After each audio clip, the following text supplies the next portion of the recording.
বন্ধুরা, নতুনভাবে পানশিকে সাজানোর পর আসা হয়নি, আজকে প্রথম চলে আসলাম। ওয়াইফ অফ চাচ্ছিল বাইরে খাওয়া দাওয়া করার জন্য বিকেলবেলা, এই জন্য নিয়ে আসলাম, চলে আসলাম পানশিতে। নতুনভাবে সাজানোর পর এর সৌন্দর্যটা যেমন অনেক গুণ বেড়ে গেছে। নামও দেওয়া হয়েছে নতুন আড্ডা স্পট। আসলে এখানে আসলে বুঝতে পারবেন যে কী পরিমাণের লোকের সমাগম, আগের থেকে অনেক গুণ বেড়ে গেছে এখানকার লোকজনের আনাগোনা আর আড্ডা দেওয়া। আসসালামু আলাইকুম বন্ধুরা, আশা করি আপনারা সবাই ভালো আছেন। আমি মাসুদ পারভেজ। বন্ধুরা, আমি পানশি নামেই আপনাদেরকে পরিচিত করতেছি। আসলে জানি না এটার এখন নতুন নামটা কী। ঢোকার মুখে দেখতে পারবেন রং বেরঙের ছাতা দিয়ে সাজানো আছে উপর দিকে, আর তার সাথে আছে রাস্তার দুই ধারে গাছ লাইটিং করা সাজানো। আজকে হলো শুক্রবার, তাই প্রচুর পরিমাণে লোকের সমাগম। আসলে এত লোকজন দেখে আমি নিজেও হতভম্ব, কারণ এখানে সিট পাবো কিনা বা কতক্ষণ দেরি লাগতে পারে।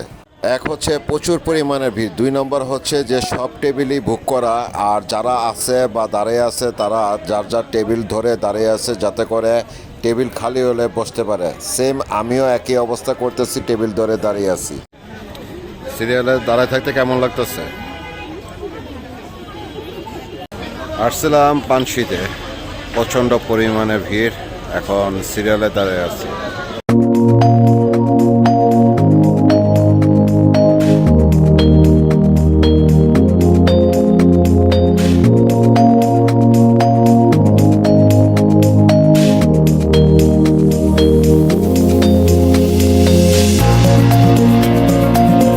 আগের থেকে এটাকে এখন অনেক সুন্দর করে সাজিয়েছে, দেখলে আসলে মনটা ভরে যায়।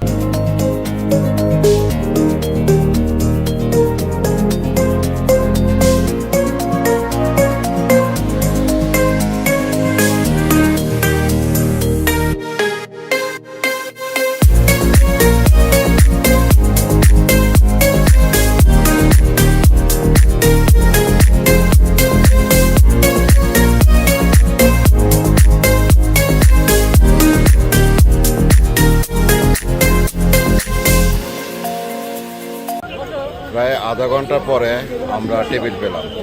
মানে এখানে এমন একটা অবস্থা যে টেবিল পাওয়ার জন্য যুদ্ধ করতে হচ্ছে, প্রচুর পরিমাণে ভিড়। আর সত্যি কথা, মানে আগের থেকে এখন আরও ঝকঝমক হয়েছে।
খাবারগুলো কিন্তু বেশ ঝালযুক্ত খাবার। আসলে আমি ঝাল খেতে পারি না, তো তাই আমার কাছে ঝাল লাগতেছে। তবে ঝাল না হলে আবার এই খাবারগুলি মজাও লাগে না, স্বাদও লাগে না। আর আপনারা বললে হয়তোবা তারা ঝাল কমায় দিতে পারবে। আমরা দুজনে মিলে 620 টাকার খাওয়া দাওয়া করলাম। এখন খাওয়া দাওয়া শেষ, প্রচুর ভিড়, লোকজনও আজনাগোনা শুরু হয়ে গেছে আবার। এখন আমরা চলে যাচ্ছি বাসার দিকে। এখানে যে আসলা, এটার সম্বন্ধে কিছু বলো। খাবারগুলো খুবই খুবই টেস্ট ছিল, খুবই মজার। আর থ্যাংক ইউ তোমাকে, তুমি এখানে নিয়ে আসার জন্য। তাহলে বন্ধুরা, এখন বিদায় নিয়ে নিচ্ছি। দেখা হচ্ছে পরবর্তী আরেকটা ভিডিওতে। ততক্ষণ পর্যন্ত আপনারা ভালো থাকুন, সুস্থ থাকুন, নিরাপদে থাকুন।